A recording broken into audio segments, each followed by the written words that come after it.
Hi everybody, welcome to another segment of an unscripted moment. And it's a little after 8 on Wednesday evening.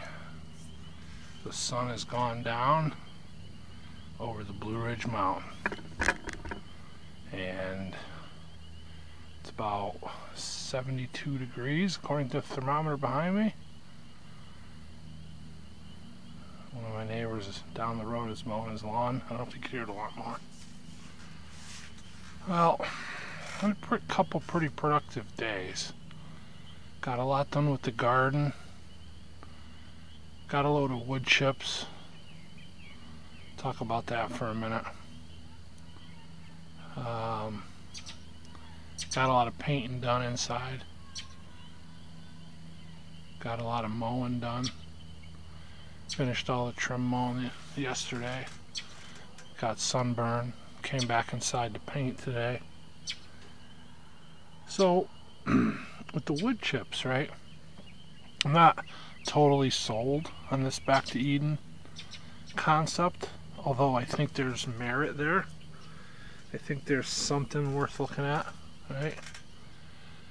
So, the thing is, like the chips, now I'm not an expert on Back to Eden, and I'm not claiming to be, and I'm not trying to pass myself off as one. I'm only stating to date what I've learned about it and my own experiences, which are very limited because I've just took the first step. But I got this little area in my garden where I got all my pots. I'm going to build raised beds there eventually. But because of that work I got inside and time crunch and everything else, I didn't have the time really to spend out there. So I had a bunch of nursery pots, so I ended up just putting all my veggies in there for now, for this year. So that's ongoing. I had my name on the list with the power company since I bought the property 2 years ago. And there's a contractor that's, I believe, national, pretty well-known name.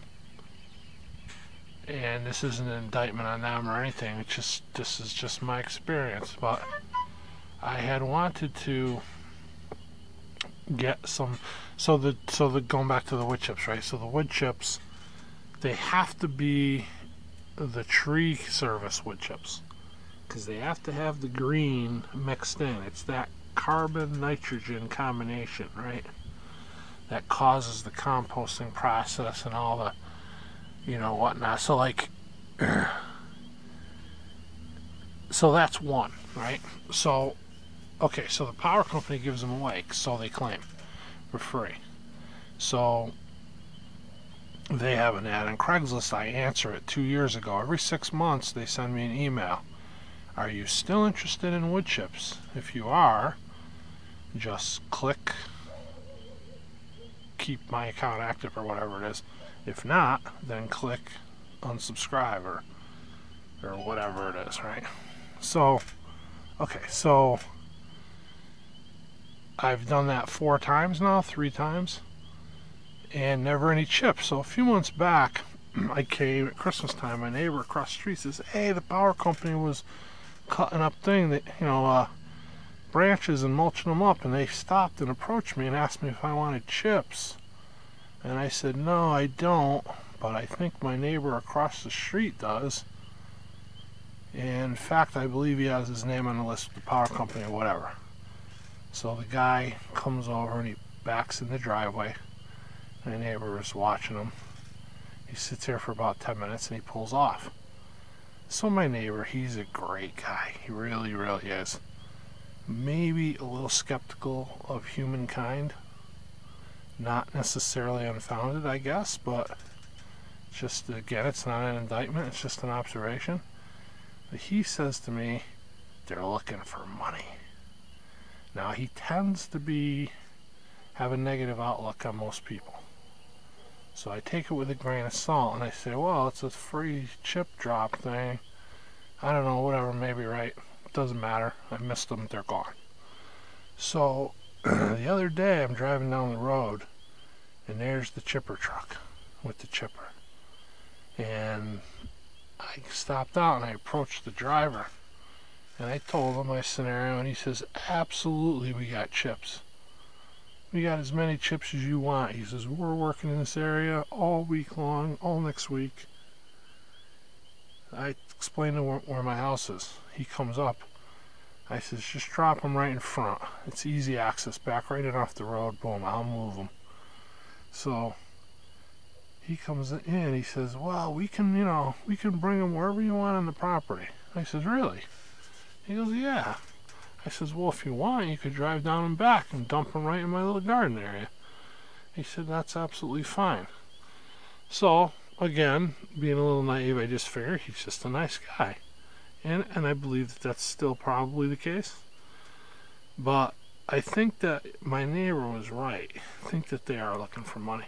Because he says to me, oh, I says to him, can you get more? He goes, we can get as much as you want. I says, I'll take at least 5 more loads. Really? He goes, okay, we got them. Then, 5 minutes, that's when they were dumping. Then 5-10 minutes later, he leaves. And I felt like maybe I should have gave him something, like tipped him, you know what I mean? Then I said, you know what? This guy's going to bring 5 loads. I'm going to wait until the end. I'm going to give them something for their trouble, because not that it's any really trouble. They have to dump them somewhere. So, like, they're working. I could throw a rock almost and hit one of the guys in the head. So, like, I don't know how much real trouble it is, but, like, whatever, okay. They are going out of their way to come up and dump them. Maybe not out of their way, but they still don't have to do it. They could find somebody else. So a lot of people are looking for these chips. A lot of people that back to eating things like a craze, I believe, right? So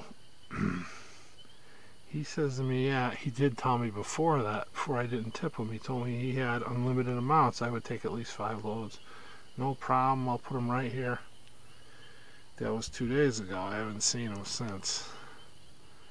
Now, I remain optimistic because there's a possibility they got shifted to a different area, or there's a million possibilities, whatever. Not a million probably, but there's a bunch of possibilities. But one of the possibilities is that I'm shunned from the chip people because I didn't tip the guy or give him something for the load of chips.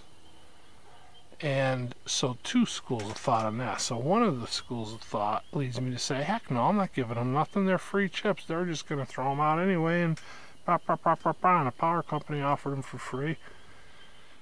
And the other part of me says, okay, look, dude, you're looking for all these chips. You really can't buy these chips because you can buy the wood chips that don't have any green in them down at the mulch yard. But that's not really what you want here. So why not pay them? You know, you go down to the mulch yard, you get the clean double round whatever. He charges you $25 for a skid steer loader, which is probably about 1/2 to 2/3 of a yard. So it's not like these chips here don't have value, right? So is my mindset wrong? Should I be paying him every time he dumps a load? Whereas I thought, like, hey, you know, you dump me 5 loads, I'll take care of you. I didn't tell him that. Maybe I should have. I'm a noob. I've never negotiated these kinds of things before. To me, the ad on Craigslist said, you want free chips? Sign up here, we'll bring them to you. That's what I did. Then it gets into all this other stuff. So whatever. That's my rant for today. Wood chips. Are they really available for free? Well, apparently they are, because I got 1 load. But I wanted more, but I could only get 1. Maybe possibly because I didn't play the game right. Who knows? Who knows? But, you know, it doesn't really matter in the end. Because I got down an area probably 22 by 22, 20 by 20, 24 by 22, somewhere in that area. Pretty sure 22 is the width. I got to cover the whole width of that area. Then I'm guessing in the length. I'm guessing it's 20, 25 feet. So let's just say 22 by 20 to be conservative. That's where I got all my pots, and it's so the chips are twofold. And I almost went down and bought mulch chips just to keep the weeds down. But I'm so glad that I didn't, because getting these are much better, because now, you know, not only will they act as a ground cover, promote that microbiology underneath with the worms and the whatever micro blah blah blah things that go on. And so, like, that's important. And at the same time, I'm suppressing the weeds from growing up around all my pots of veggies to keep the area look nice. And maybe next year or the year after, I can rake back some of the chips and see what I got under there and see if I can plant in there. And then I'll just see from there how that's all going to work, right? I know, like, sometimes down south it's too humid and it gets moldy, and like, there's, you know, back to Eden isn't necessarily the end-all be-all cure-all for everything. And Paul Gauci had great success with it. The thing that I like about it is in the orchard. That's where I would like to use it. I would like to, I'm in the process of trying to figure out which one of these old ancient peach trees gotta go, and then maybe replace them with little ones or whatever. And as I build or rebuild the orchard over the next few years, I wouldn't mind chipping that area. Of course, if I'm shunned from the chip drop service, then that probably won't happen. But I don't know. I had so many different things to tell you guys. Catch up on everything I've done here, and I really basically just spent this whole video ranting about the chips. But if there's anybody still listening at this point, thank you for hanging in there. I love you all. God bless you. Thanks for coming along for the journey.